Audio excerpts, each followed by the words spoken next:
Guys, कैसे हैं आप लोग। देखिए, आज हमारा जो नया चैप्टर है वो chapter 13 that is plant physiology. और इसका याद रखिएगा, प्लांट फिजियोलॉजी का अच्छा खासा वेटेज है, कम से कम 6 क्वेश्चंस जो है नीट में पूछे जाते हैं। और भी एग्ज़ाम्स हैं। एक नेशनल लेवल का आपका सबसे बड़ा एग्ज़ाम तो नीट ही हो गया, सारे मेडिकल इसी में ऐड कर दिए गए हैं। और कुछ पैरामेडिकल्स कोर्सेज़ भी हैं, नर्सिंग और फार्मेसी, सब में अगर आप 12th स्टैंडर्ड कंप्लीट करने के बाद अगर कोई भी एग्ज़ाम देंगे तो उसमें NCERT बेस्ड 11th-12th रहता है। चलिए स्टार्ट करते हैं फोटोसिंथेसिस। और मैंने आपको पहले ही बताया था कि जो NCERT एग्जाम्पलर सीरीज़ है उसका बहुत बड़ा वेटेज है, याद रखिएगा। और उसी के वेटेज या कंसेप्चुअल बेसिस पर क्वेश्चन ज़्यादातर नीट में रहते हैं, उसी पैटर्न पे। तो you have to follow the pattern of NCERT exemplar series. You have to attempt all the 90 questions. आप अगर NCERT लगाते हैं, एग्जाम्पलर है, इसकी प्रैक्टिकल मैनुअल भी आती है, वो भी। चलिए शुरू करते हैं, क्वेश्चंस बताते रहेंगे, आपको मोटिवेट करते रहेंगे। फोटोसिंथेसिस इन हायर प्लांट्स बहुत ही इंपॉर्टेंट चैप्टर है और हर साल 2 क्वेश्चन इससे पूछे जाते हैं। क्वेश्चन नंबर 1 की अगर हम बात करें, क्वेश्चन नंबर 1 क्या कह रहा है, देखिए। Which metal ion is a constituent of chlorophyll. Chlorophyll एक पिगमेंट मॉलिक्यूल है और उसके सेंटर पे अगर आप उसकी रिंग देखें और उसके चारों तरफ पोरफायरिन रिंग होती है और सेंटर पे जो है मैग्नीशियम बैठा होता है, रखिएगा। सेंटर पे क्या होगा, मैग्नीशियम, और पोरफायरिन रिंग होती है, ठीक है। तो अगर पूछा जाए कि क्लोरोफिल का कॉन्स्टिट्यूएंट कौन सा मेटल आयन है तो मैग्नीशियम, सी इज़ करेक्ट। आगे बढ़ते हैं, question number 2। Which pigment act directly to convert light energy to chemical energy.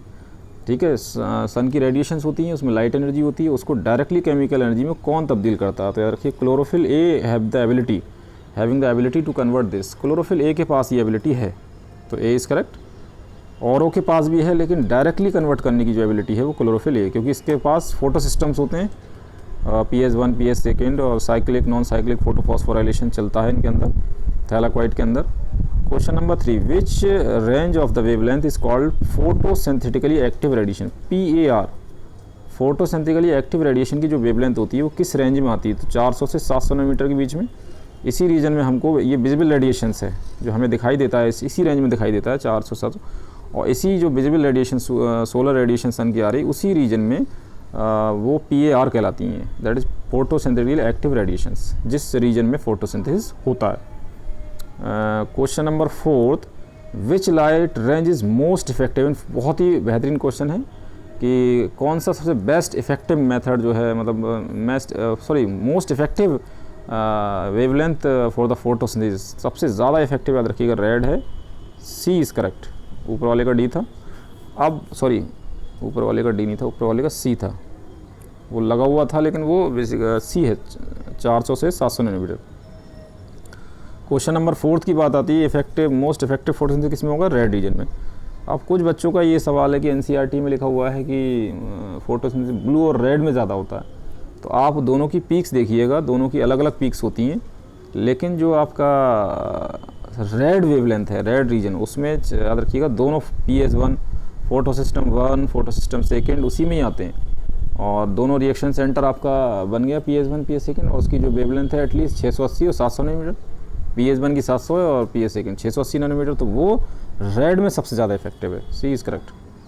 Question number 5, chemosynthetic bacteria obtain energy. अब कीमोसिंथेटिक है तो केमिकल से करेगा, केमिकल्स आर इनऑर्गेनिक मॉलिक्यूल्स, ठीक है। तो इनऑर्गेनिक केमिकल से बनाएगा, CO2 है, मीथेन है, अमोनिया, ये सब इनऑर्गेनिक मॉलिक्यूल, मीथेन नहीं, अमोनिया है, तो D is correct. Inorganic chemical से एनर्जी मिलती है उनको।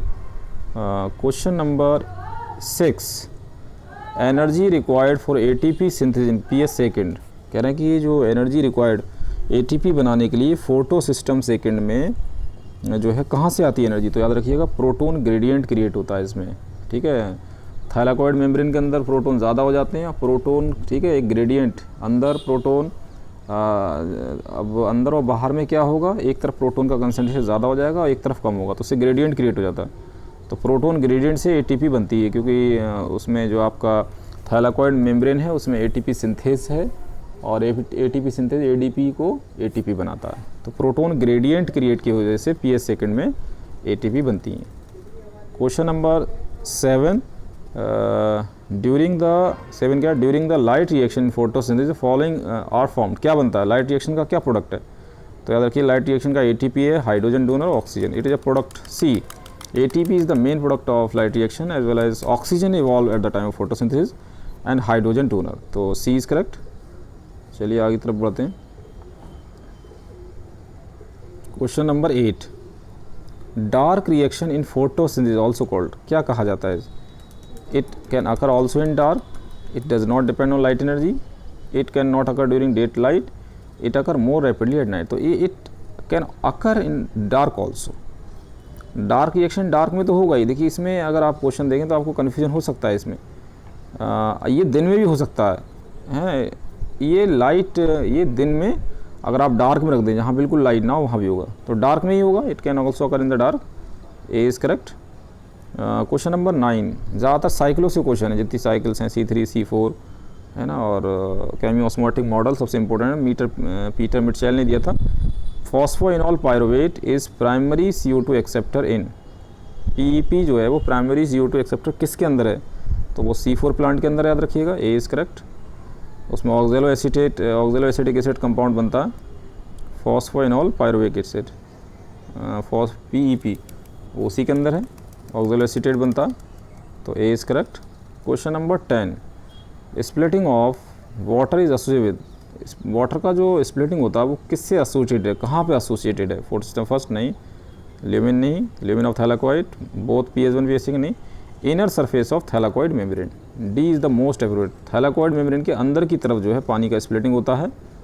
ये बहुत बेहतरीन क्वेश्चन है, और कुछ क्वेश्चन इसी के पैटर्न पे बिल्कुल सेम क्वेश्चन आपको नीट में मिल जाएंगे, इसी पैटर्न पे मिलेंगे, बिल्कुल सेम नहीं होगा लेकिन यही मेथड होगा बनाने का.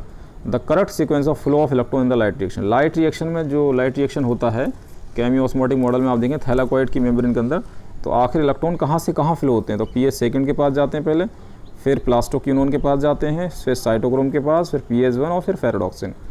ए is the most appropriate answer of for this. ये आपको पहले साइकिल देखनी पड़ेगी तब क्लियर होगा. Question number 12. The enzymes that is not found in C3 plant. C3 plant में कौन सा एंजाइम नहीं होगा? तो याद रखिएगा RUBP कार्बोक्सिलेज ये होगा, NADP रिडक्टेज ATP. ये जो पैप कार्बोक्सिलेज है ये आपका C4 में मिलता है. तो B is the most appropriate. ये आगे तरफ बढ़ते हैं. एक आध क्वेश्चन, वन और two question are left. And question number 13 की तरफ देखिए.